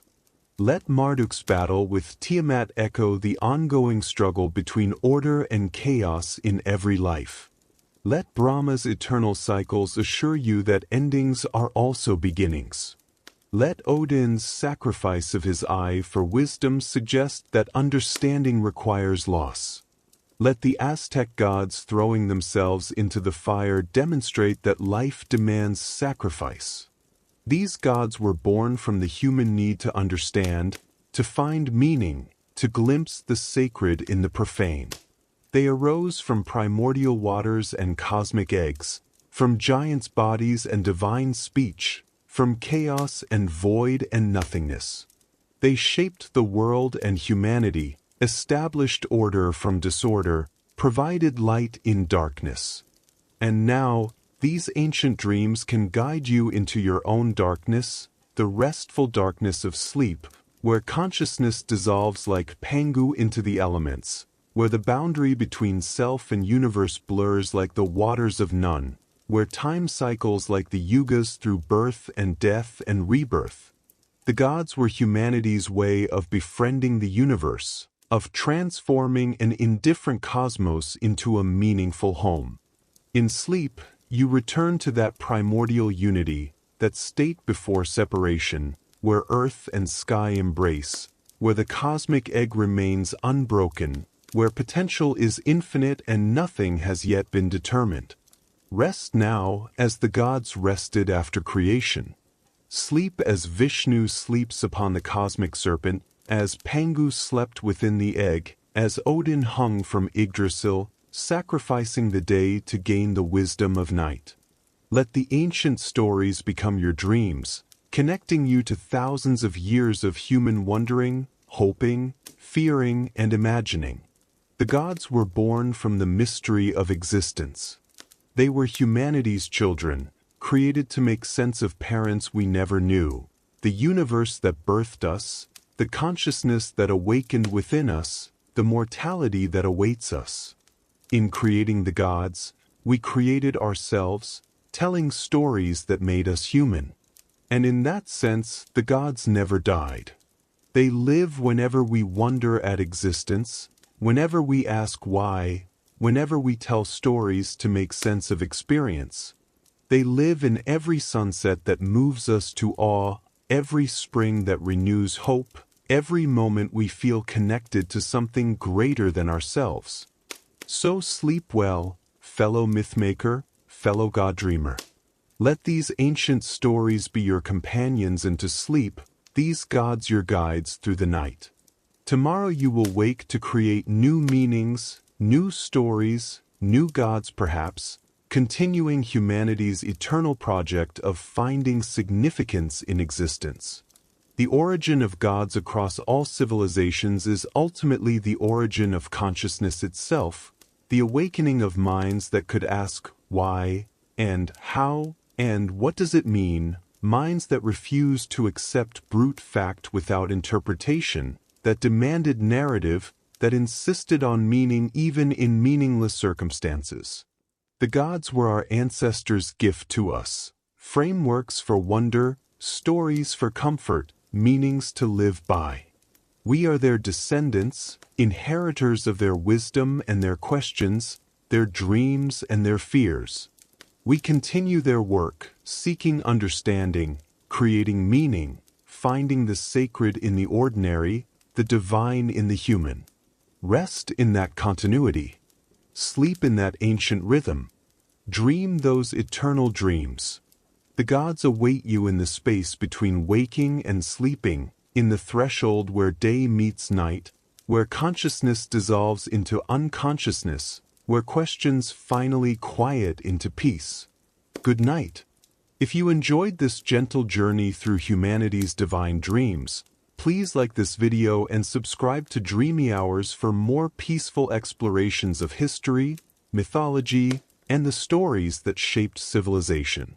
Sweet dreams, and may the ancient gods watch over your sleep.